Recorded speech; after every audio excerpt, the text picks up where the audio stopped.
Montego Bay is known as the capital of tourism in Jamaica. It is where most visitors arrive, and it has beautiful resorts, white sand beaches, great restaurants, and lovely residential communities in the hills.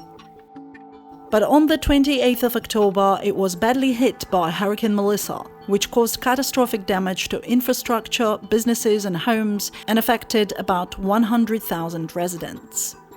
With this video, I'd like to highlight what happened to Montego Bay during the hurricane, share unique footage I filmed just hours after the storm, and show how Montego Bay is recovering during the first month after Hurricane Melissa.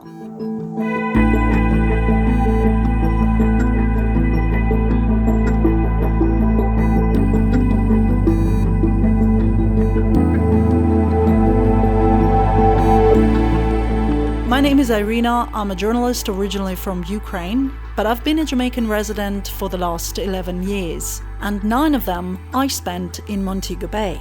I know everything here, every community, every building, every street. My children grew up in Montego Bay. This city is my home, and just like for any Montegonian, this story is quite personal for me.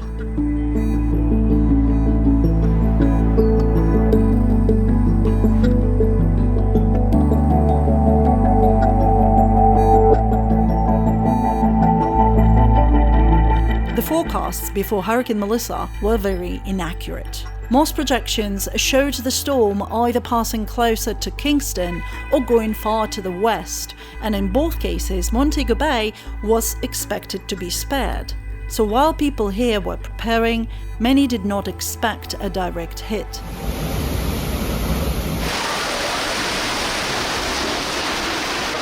The real danger is not the eye of the hurricane, but the eye wall, where the strongest winds are found. These winds can cause serious damage even if they last for only a few minutes, but the impact becomes far more severe when they continue for many hours. This is why slow-moving systems can be much more devastating than fast-moving ones. Hurricane Melissa was extremely slow-moving, and its path over Montego Bay turned out to be the worst-case scenario. The city never got the eye, but instead it got the eye wall, with intense hurricane-force winds hitting non-stop for more than 6 hours. So even though Melissa weakened to Category 4 by the time it reached Montego Bay, the devastation in some areas was greater than in places that experienced Category 5 and were in the eye of the storm, simply because of how long Montego Bay had to face the hurricane winds. And yet, 6 weeks later, Montego Bay is reopening for tourism, and here's a quick update for visitors planning a trip to Jamaica.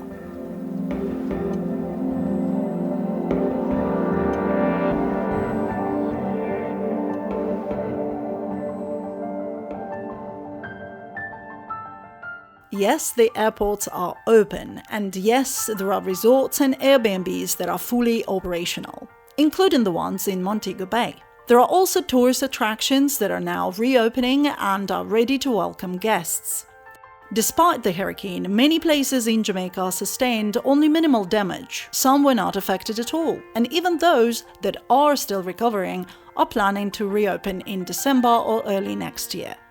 Here is an official page from the Jamaica Tourist Board listing the hotel's reopening schedule, and the page for the reopening of attractions around Jamaica. These dates are subject to change, but at least they can give you an approximate timeline to help make your travel plans.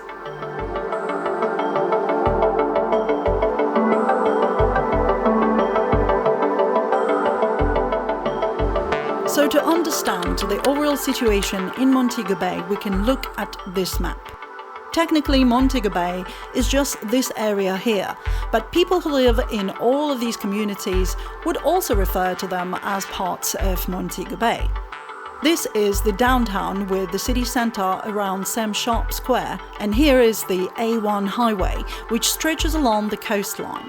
To its north side, you would find a whole range of large all-inclusive resorts and boutique hotels, and to the south side of the A1 highway, we have all the residential communities sitting in the hills overlooking Montego Bay. During the hurricane, I was lucky to be in Kingston, where Melissa gave us a powerful tropical storm, but it was nothing compared to what was happening in the west of Jamaica. As soon as the wind stopped, I drove all the way to the north coast, and there are 2 vlogs that cover my experience, so check them out if you're interested. So now in Montego Bay, our drive begins 10 hours after the hurricane from this point here in the east, which is the entrance to the former Hilton Rose Hall Hotel. It was sold and rebranded as Dreams Rose Hall only recently in June 2025 and is now a part of the Hyatt group. In fact, Hyatt operates a total of 8 resorts in Jamaica, all located in Montego Bay, these ones. After Hurricane Melissa, Hyatt temporarily suspended all operations due to hurricane damage, first stating reopening dates for all of them by February. However, later they pushed the date for 7 of their hotels to the 1st of November 2026, saying it would allow the resorts not only to repair storm-related damage, but also to make upgrades. It's only their boutique hotel that is currently expected to reopen on the 31st of January and take in reservations. Opposite Dreams Resort, there are several golf fields, known as Cinnamon Hill and White Witch, and in the center there is the famous Rose Hall Great House. All of them are operated by a company called Rose Hall Development, and their official statement said that their properties sustained varying levels of damage, and they're working on recovery. On the 5th of December, they reopened the Cinnamon Hill Golf Course, and from the 15th, Rose Hall Great House is now available for day tours. Tickets can be booked online, while night tours are expected to resume from the 7th of January. A1 highway on the eastern part of Montego Bay is a 4-lane road. As we were driving in the morning, a few hours after the hurricane, 2 lanes were full of broken trees, but the other side had already been cleared for traffic. This large property here is Jewel Grand, and further is the entrance to Hyatt, Ziva and Zalara. As you can see, the road was covered in a thick layer of mud, indicating heavy floods that came down from the hills. There were also piles of debris everywhere, like this bamboo mixed with parts of roofs stuck at the guardrail. But when I was returning along this road later in the afternoon the same day, a lot of it had already been cleared, and the second section of the road had been opened, which I thought was quite impressive considering how much debris there was. Half Moon is another big resort along A1 highway. They have a storm recovery page on their website stating that their immediate focus has been on supporting their staff and that they are planning a phased reopening later. But they don't say when, so if you are interested, just keep an eye on their official page. The links are below.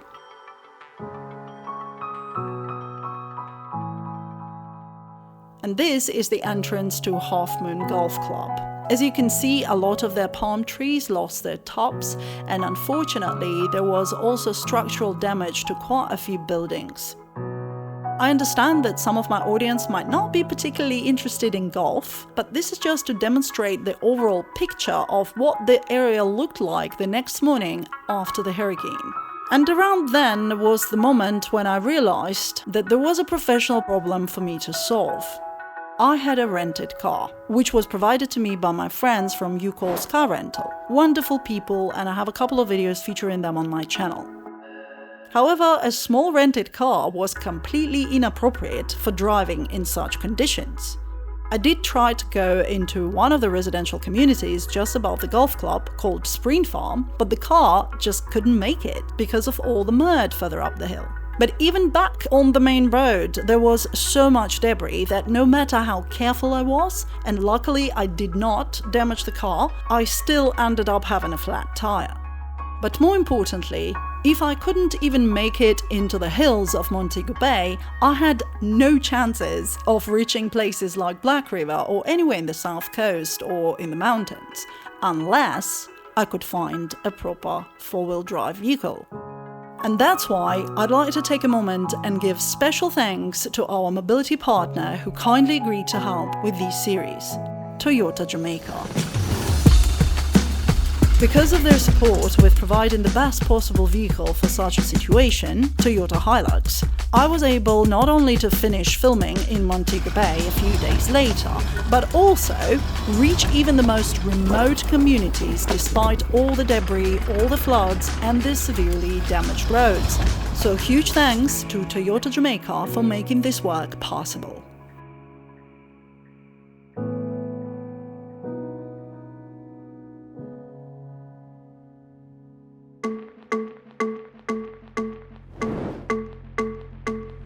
This is the Montego Bay Convention Center. It is originally a place for big international events with beautiful meeting rooms and large auditoriums. But after Hurricane Melissa, it has been transformed into a cultural hub for disaster relief and recovery efforts in Jamaica.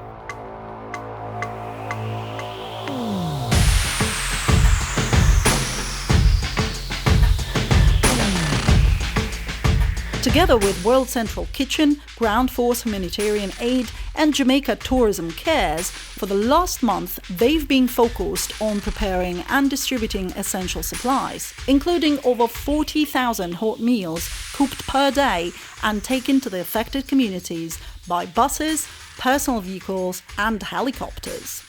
In fact, while driving around Jamaica, I've seen World Central Kitchen representatives bringing meals daily even to places that were isolated up in the mountains.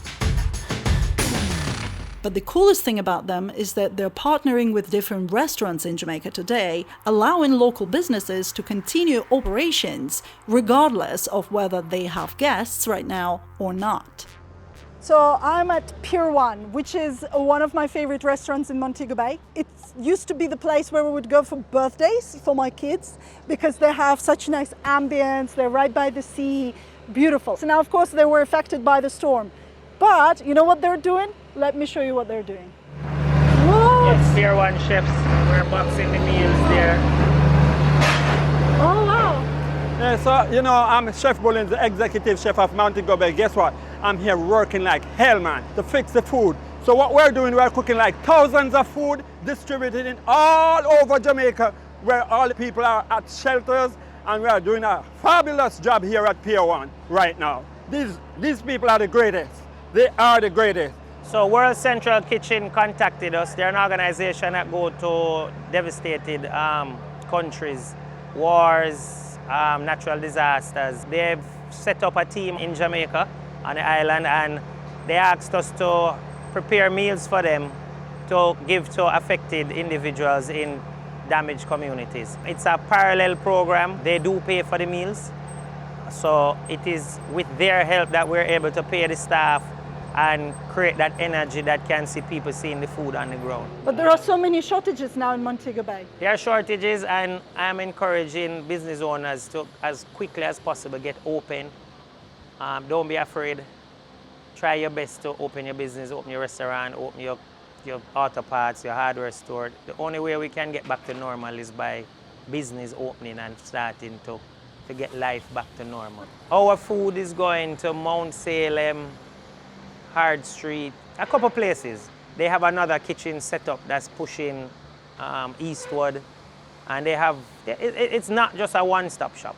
It's multiple layers of activities taking place. They are a disaster relief, they understand logistics. They're setting up heavy on the south coast. Fortunately for us here, we still have a lot going for us. A lot of our businesses are still active and ready to go. That's not what I'm seeing in Black River. So they are going with a greenfield setup basically. They're going with their own kitchen, tents, water, generator. They're going to be cooking their food. I don't think they're going to be able to find a facility that's up and running that can do 3,000, 4,000 meals at a time. How many meals a day you're doing? We're doing close to 2,000 a day. Whoa. So, what's your normal capacity when you were operating as a restaurant? Number of meals, would you know? Well, that's a more call to order, cook to order meals. Yeah. So, I don't know, a couple hundred. Okay, but that so is, nothing like that's now? Bulk. No. So we're actually buying equipment that's coming in now to serve and cook bulk food. So once we get that up and running, we should be able to help them out with even more. I'm so glad Pier One is doing this. Thank you. Great. Ellen, great. thank you. All right, you're welcome. Thank you. what's the hit. Okay, all right.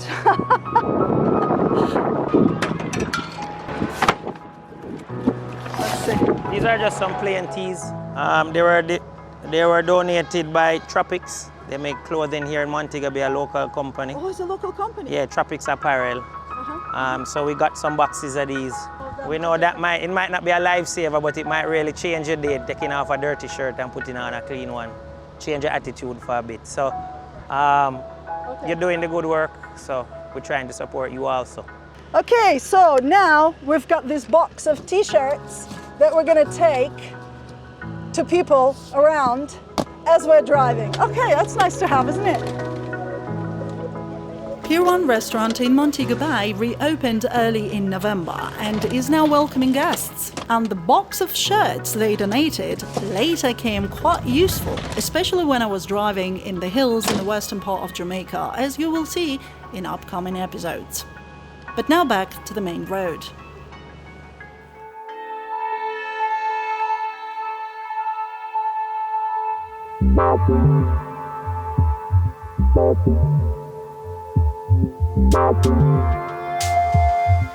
I'm sure a lot of people want to know what happened to Hip Strip. The official name of this road is Jimmy Cliff Boulevard, and this is where most tourists are taken when they visit Montego Bay to buy souvenirs and relax on the famous Doctor's Cave beach. So the day after the hurricane, Hip Strip was all covered in broken trees, poles, wires and other debris. Some buildings, especially older ones, had structural damage, from roofs missing to something even more significant, like you can see here, where parts of the building are gone. Doctor's Cave Beach, however, got quite lucky.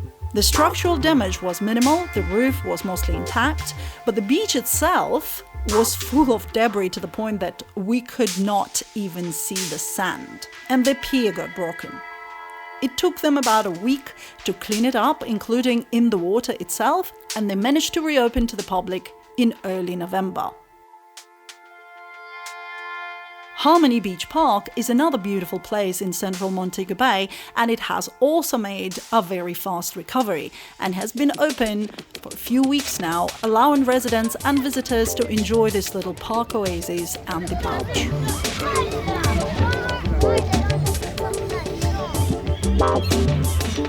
I also drove through Godfrey Dyer Boulevard, and we can see that the police station there sustained some structural damage, and this street is also where my friends opened a brand new restaurant called Moya's and Brothers, featured recently on my channel.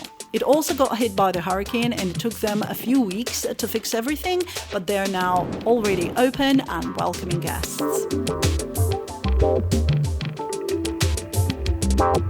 The main airport in Jamaica is also located in Montego Bay. It's called Sangster International Airport. Despite the damage caused by the hurricane, the airport reopened very fast and has been back in operation from the 1st of November, that is day 4 after the hurricane.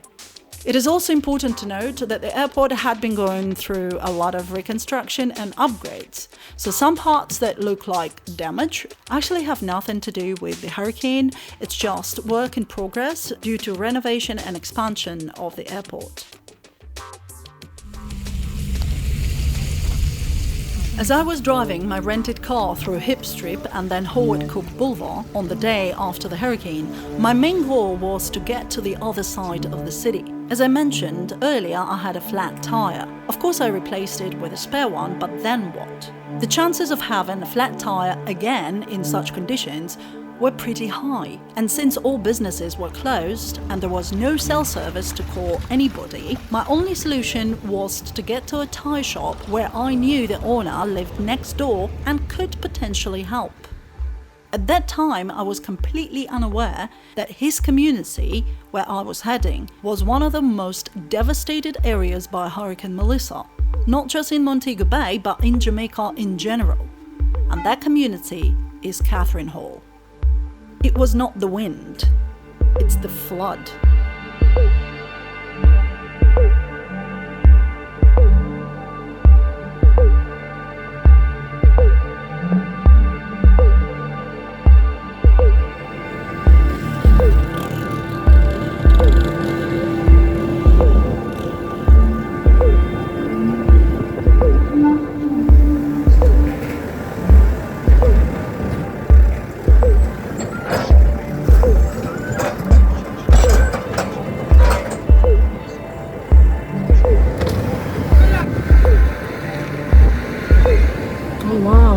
roundabout.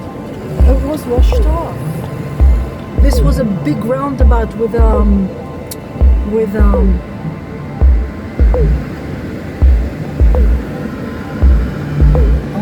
Jesus.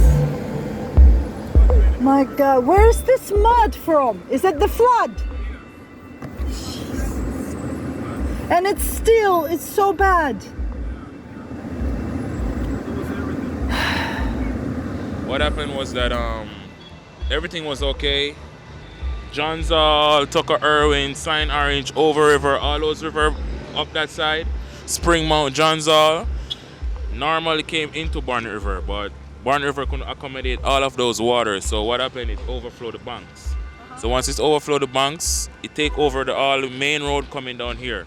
The next community is called West Green. West Green first get hit, then we get everything after. My friend was driving here Right. after the winds, and she said there was like 1 foot water and then suddenly 5 foot or 6 foot water right away. Basically all the cars right here, just some cars were covered. Oh. And we couldn't see this car in the water. It was covered completely. So this is the house. So because it's quite low house, it got all covered in water, right? Oh, halfway. Half the window, yeah, I see. It's half the window. That's how high the water was, right? And that greenhouse also got flooded and all the furniture in here, right? Everything got flooded out. Yeah, so the furniture, so you don't have no more furniture? No, we don't have nothing, miss. Everything is flooded out. We lose everything. Everything we lose.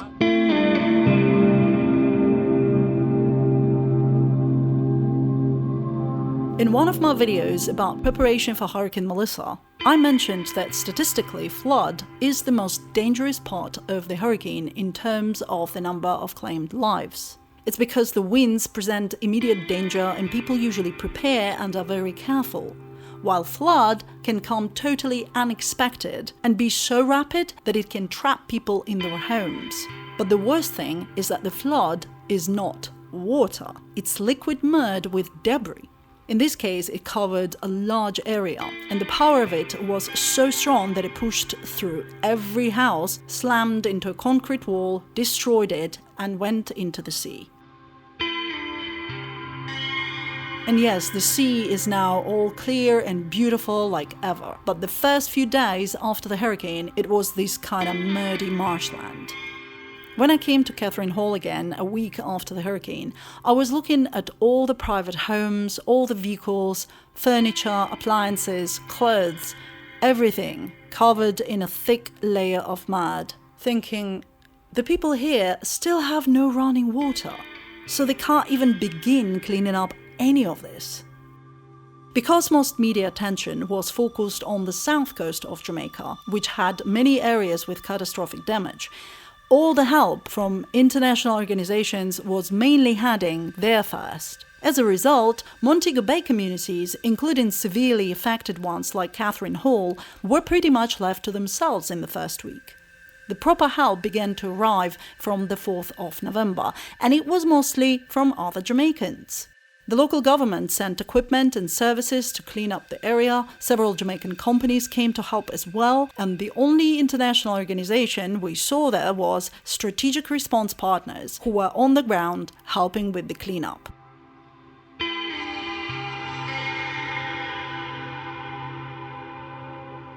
One of the biggest supermarkets in Montego Bay is Megamart, and it is also located in Catherine Hall. It had been operating there for 18 years, but lost everything because of the flood. At the time of publishing this video, it's still closed, and there were even rumors that it might never reopen again. However, this information has not been confirmed by the owners, and the fate of Megamart in Montego Bay is currently still uncertain. When I was driving to Catherine Hall the day after the hurricane, I was hoping to find the Tyre Shop, but instead I saw this disaster and I honestly could not focus on filming. So I only have a couple of clips from that moment, but I do want to share them with you because, well, I did find the owner of the Tyre Shop. Man, this is... All here was pure water. The water was up. It was right up past the windscreen. Oh wow! Like the river was this high, and then look, it just went inside. All the dirt went inside the car because the whole car was underwater. Now the water is gone, but these houses got completely flooded. And the man who's got a tire shop here had his tire shop completely washed away. And but he's still helping us now to fix our tire. Is this the rubber thing? Right. This man lost his tire shop and his car. His house got flooded and he lost his belongings. And yet he was there fixing my tire and apologizing that he couldn't pump it up because his equipment had been destroyed. Another local man who had just stopped by overheard this conversation and offered his help because he had an air pump in his vehicle. So once the tire was fixed, he pumped it up. So just to be clear, Jamaicans who had just survived the hurricane and the worst flood possible still made the time and effort to help me, a random stranger on the street.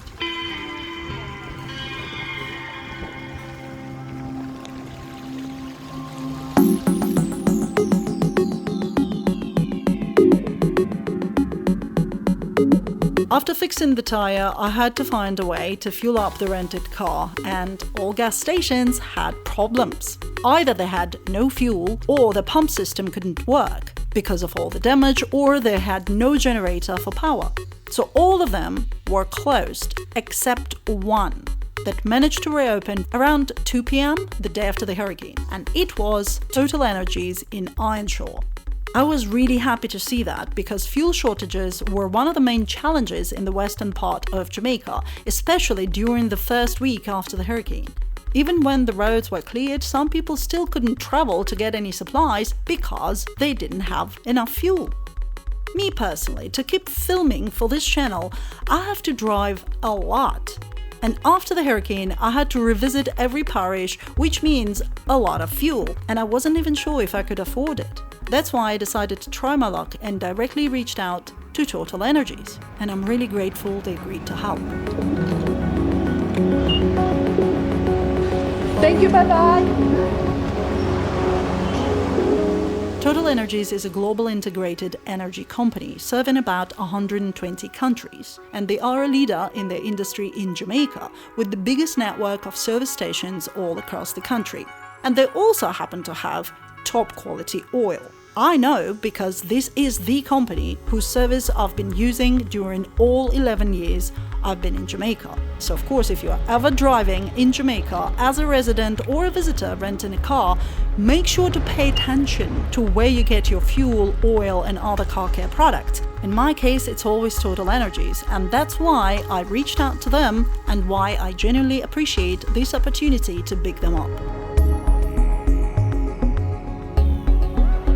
A much bigger issue in Western Jamaica, including in Montego Bay, which still exists in many communities as I'm publishing this video now: the lack of water. Hurricane Melissa didn't just damage our water supply system, caused outages and destroyed the barrels that had backup water. It also turned our beautiful rivers and ponds into marshlands full of mud and debris. And the issue was not only about drinking water. Finding any clean water in the first few weeks after the hurricane was a quest. Luckily, Montego Bay has several underground springs with fresh, clean water that can be easily accessed from the road, and it's free. One of the springs is near the airport. Even before the hurricane, this place was a popular location for people to wash their cars. And now, of course, it became a valuable source of free, clean water. So my name is Dean. This is my truck. It's really a record truck. However, we're trying to improvise because most people are short of water now. So what we're doing now, we're getting the water from the stream in the tanks, and we're going to different housing teams to deliver. So now I'm bringing this load to Estuary housing scheme. The capacity that we are carrying now, it's about 3,100 gallons of water we're bringing now. So we're just going all over Montego Bay to distribute basically. As you can see, it's a tow truck. Oh, so it's a wrecker. It's a wrecker, right. So what I did, I got some tanks, got them sterilized, and then now we are selling water from the truck. Right, we have to improvise. But you're not charging too much for it, is it? No, I'm trying to let everybody live because it's a hard time now, so I can't kill our own Jamaicans. But you're bringing water to them? All over Jamaica. Anyway, once I get a call, I'm there.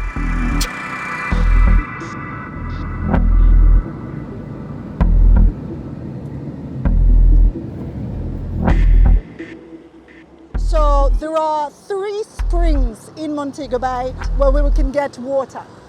There is one by Reading, there is one over here near Bog Hill, and there is another one close to the airport. So I'm here in the middle one near Bog Hill, and I'm going to show you what's going on here right now and how people manage to cope with this crisis despite not having running water, not having electricity, not having any cell service, nothing. So let me show you what's going on here so you get the idea. This is Bog River, okay, in Montego Bay, St. James. Our ancestors used to use it to wash and everything, every supply back in days. But because of new development, it kind of been left out. My grandmother used to have ground over this area. So we used to have to cross the river to go over to the ground. So way back when, Bog River, we used to have to use this for our daily water supply before we get pipe water. So now we are back using it once more.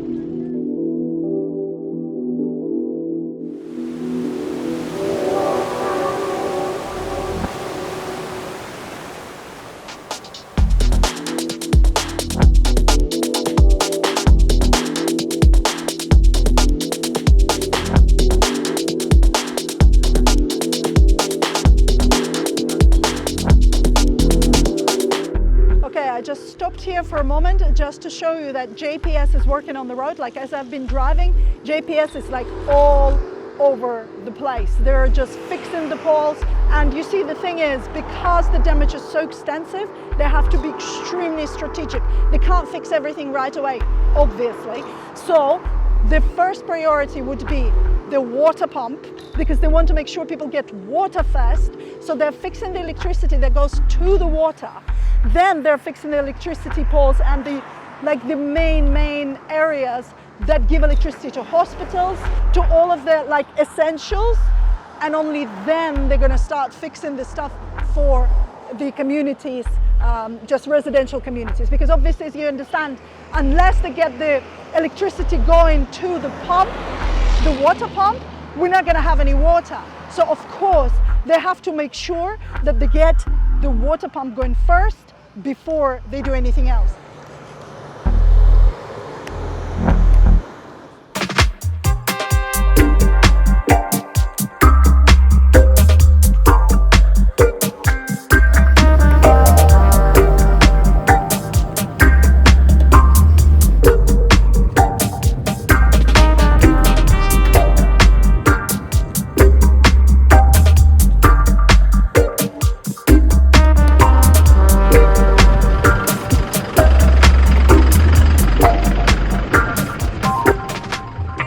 This community is called Unity Halls. It's a beautiful community on the western side of Montego Bay, located on the hills, and the view from this community is usually amazing. People have the best sea view and the view of Montego Bay. Specifically with Unity Halls, because of how houses are located, it's like a terrace. So you have one level, second level, third level. So it's like in a theater. Right? So when hurricane came, all these houses were each on each level, so they were not protecting each other. Like in some other communities, the wind comes, but then there is a hill, or maybe there is a house blocking it. In Unity Halls, that didn't happen. So as a result, the hurricane just went through a lot of these houses and torn the roofs apart.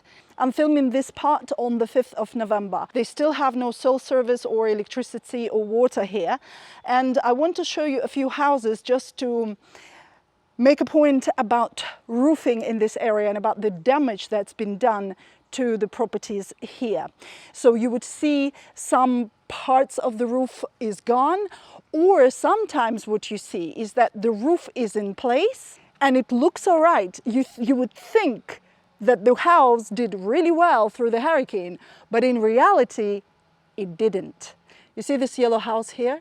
It looks like it did pretty well. All windows are fine, everything's fine, the roof seems to be in place. So I spoke to the people here, and what they said, that during the hurricane itself, this entire roof was leaking through water, like the rain was coming through it like a shower, even though it looks like it's intact. The house next to it, so they covered the roof now, that is now gone. That house over there, you see from one side it looks all right, and you might think, okay, everything's good with this house, but no, most houses in Unity halls were damaged in one way or the other. So guys, the reality of the situation with roofing is not just the type of the roof, it's how it's installed. And also if you've done any maintenance for the roof over the years. Because what happens, first of all, if they install it in the wrong way, you would look at the roof and it's dark, but then you would see that where the area where the roof's supposed to be attaching to the base, you would see like a little light is coming through. They're looking at it and thinking, oh, it's okay, the rain can't come in, so that's fine, right? But that's not fine, because it's not properly sealed. It's gonna let the air in, it's gonna completely destroy the structure. Now, the second problem is that if they do seal it properly and everything's good, but then you have one hurricane, second hurricane, third hurricane, the roof begins to wear out.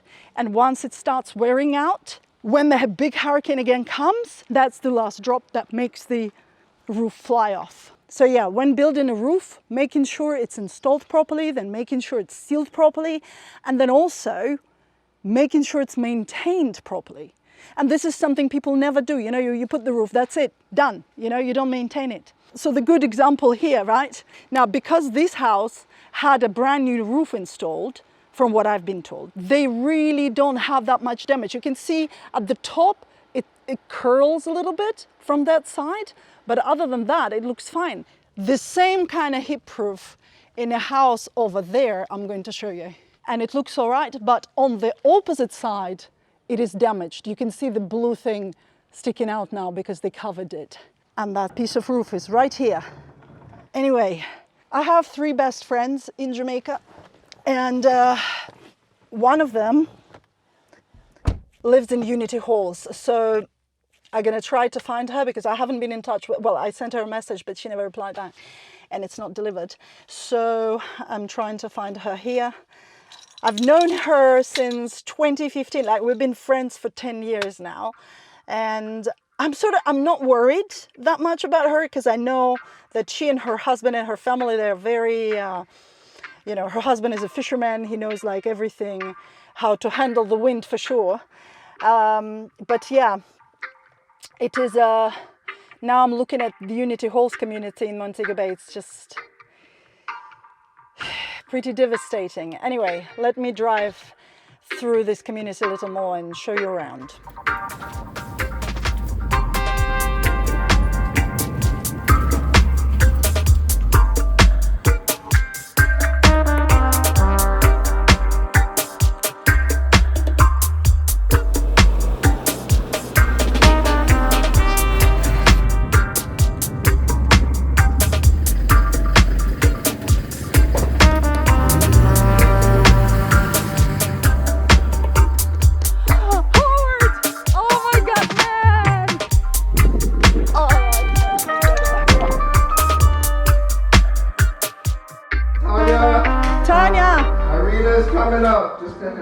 Yeah. Tanya, you upstairs? I'm with my camera. Maybe I should not be filming you. I'll just shower. Hi. Oh my God, I was like in the tower. Oh my God, Oh my God, girl, we went through hell. Oh, as you can see. The house felt like it was shaking, like it wanted to be lifted out the foundation. The wind was so heavy and it was just a nightmare. And the wind, I'll never forget that sound that Melissa made. It was a whistling, consistent whistling sound like you're in a horror movie. Woo, woo, it was horrible. Oh wow. And you were not even in the eye? We were not even in the eye. Jesus. So it was very bad. I lived through Gilbert. You were a kid, but you were a kid. Yeah, but I was 10, okay. So I remember. Okay. And Gilbert was quick. I mean, the hurricane, the winds here started from It's about 7 a.m. Well, during the night, it rained all night. And then the wind started to pick up like about 7 a.m. And we did not get a break until about midnight. Wow. It was just Whoa. heavy. But I heard that like really, really hurricane winds started about 1 p.m.-ish. Yes, about 1:30. For here, about 1:30, 1:45, right down to about 4:30. And it's just non-stop. Non-stop. And then the gusts were heavy. Like, it would, when you felt the gust, it's like it's gonna lift up the house. It was awful. Man, you have a very good house. You have a very strong concrete Strong house. And yet concrete. still it felt that way. Yes. So you lost some windows here. Yeah, something came and shattered this window here. It's like a missile, a stone, a piece of roof. Something came and shattered it. And then when the water, this room was flooded with water. Okay. And when the wind was coming in, it started to lift the roof. Oh no. So we had to get pillows and cushions and stuff the window. And it stopped the wind from coming in. And that saved the roof, but we lost a lot of shingles. I'll send you pictures of that. We lost a lot of shingles. Wow. But we did not lose the roof, thank God. God was merciful on us. Yes. All right. Do you have much damage outside? Just the yard. Just the yard, It yeah. took all the trees, the plants. The house is still a mess. Like my neighbor next door, they lost their entire roof. Oh, wow. They lost the bedrooms. The neighbor behind me, he lost a part of his roof. And yeah, and if you look down, you notice there's no more greenery. No, it's all gone. All Brown trees, brown. right. I've never seen anything like this. So not even after Gilbert? Not even after Gilbert. Funny thing, I use passage weather for the sea. And it showed all along the storm, the eye passing close to Montego Bay. And when everybody was saying it's going through Kingston or up that way, passage weather showed it going close to Montego Bay. And lo and behold, I was hoping it was wrong and the weather reports were on media was right, and it passed very close to here. So what happened is we didn't get, I think if we got the eye, we would have had so many hours of it not being so bad. But because we didn't get the eye, we got the outskirts of the eye, which is the strongest point. Right. Without a break, it was non-stop. Consistent. Whereas the ones, wherever got the eye, they get the strong, and then it goes dead for so many, and then you get the back. Half an hour. But the aftermath is what concerns me. And you know what? About 2 days after the hurricane, we saw a little bird perch on our fence and started singing. And I said, wow, there is hope. Because after the disaster, it was stillness, quietness, and then the lone bird came and started to sing. And I said, wow, nature is trying to come back. To me, that was such a signal of hope that we will get back to where we used to be.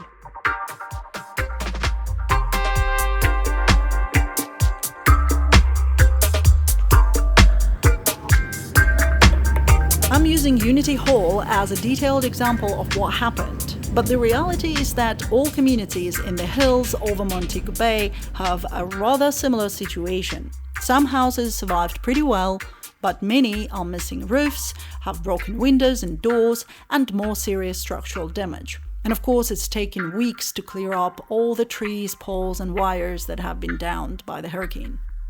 It looked like the type of the neighborhood, it was not the main factor, so it didn't matter whether it was upscale or not. It was rather how individual structures were built. In general, from observation while driving, the eastern part of Montego Bay looked like it had more damage. For instance, here is some footage from Coral Gardens and Ironshore that looked slightly worse than Unity Hall. Ryan Park, and specifically Lilliput, looked worse than, say, Farm Heights or Bog Hill. But honestly, guys, until there is some kind of statistics available, which is not the case yet, it's very hard to evaluate the real loss in the residential areas. So for now, all I can offer is just my subjective experience and show through my camera what I saw.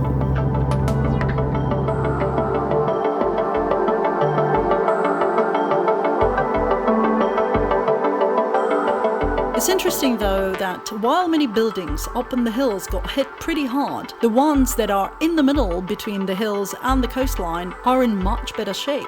A good example of this is the Montego Bay Downtown area, which still got damage, but it was much less than in other parts of Montego Bay. Partly this is because a lot of the buildings there have flat roofs, but also those that don't, like the museum near Sangster Square, still look intact. And that includes some historic wooden buildings that also survived, which was quite surprising for me. Some temporary built structures with board and zinc did get wiped out. The solar panels were gone. The craft market lost some parts as well. But generally, except for Catherine Hall and the areas that got flooded nearby, the rest of Montego Bay Downtown area was slightly luckier than the areas in the hills. For example, this is Cornwall Regional Hospital, the main public hospital in Montego Bay, located in the hills in the community of Mount Salem. It lost over 80% of its roof and had some of the rooms fully flooded by rain.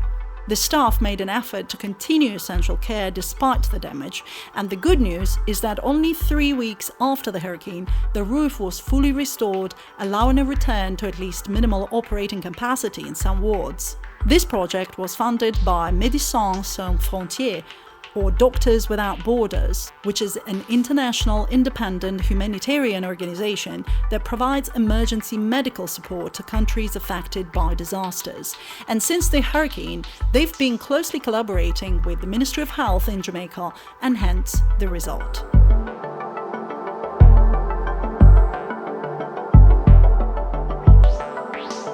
There are many major shopping centers in the city, including nicely built plazas like Witter Village and Blue Diamond in the east and Fairview Center in the west. Both have large supermarkets and pharmacies, and both had a lot of damage from the hurricane but are now recovering.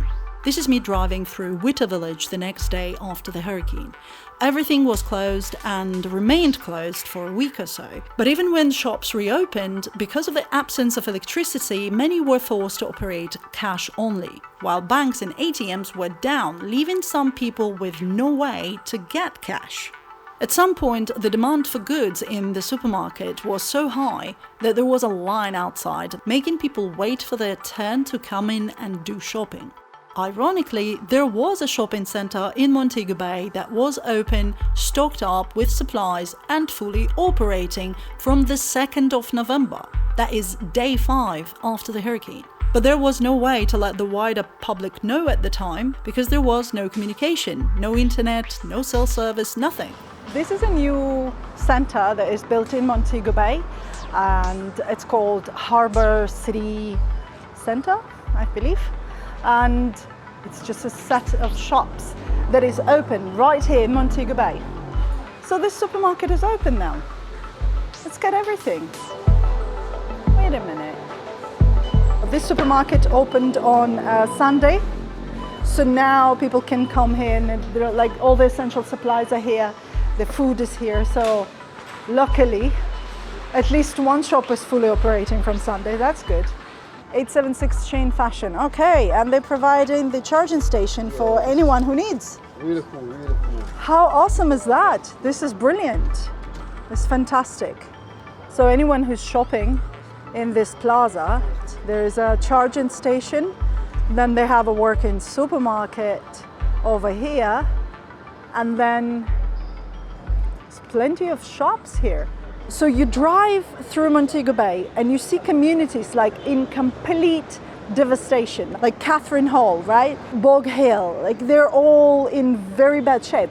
And then you come to this area and this brand new building here is in excellent shape and all the shops are working. Well, maybe not all of them, but a lot of the shops here are open and are available. You know, people from Montego Bay can come and just do their regular shopping here. It's just such a weird experience because, like, okay, you come to a disaster area, everything is a disaster, okay?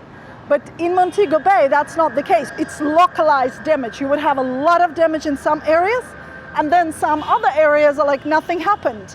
And then you have again, like the areas with a lot of damage, and then again, like nothing happened. But here's the thing, you know, I don't think some of the people who are further in the communities that they know about the fact that this center is now operating. And even if I publish that, it's not a fact they're gonna, you know, find out because they don't have the internet or like any connection. And also they're looking around them and all the devastation around them. They probably think that everywhere in Montego Bay we have this situation now, right? This center here is like a little island in the middle of this whole devastation. So the fact it survived, it's amazing because it now has all the amenities, everything that people need.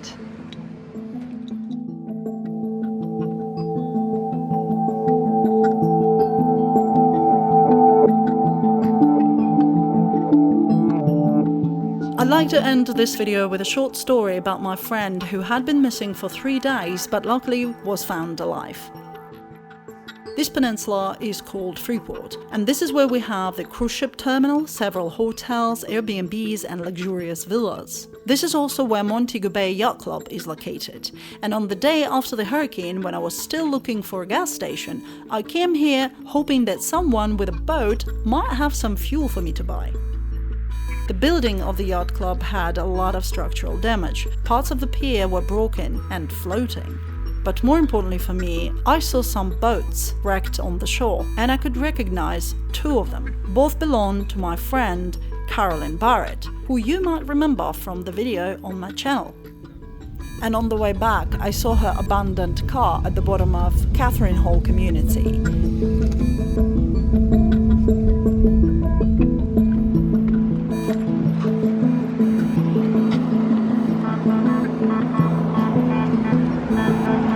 Oh my God! Caroline, what happened?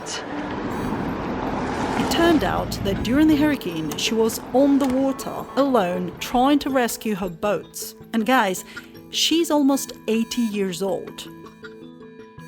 3 days later, I found her in hospital, and although she got injured, she's recovering fast and already working to get her boats back on the water. Maybe one day I'd be able to share the full story of why she could move the boats to a safer place and how she managed to survive in such a storm. But for now, I'm just happy she did.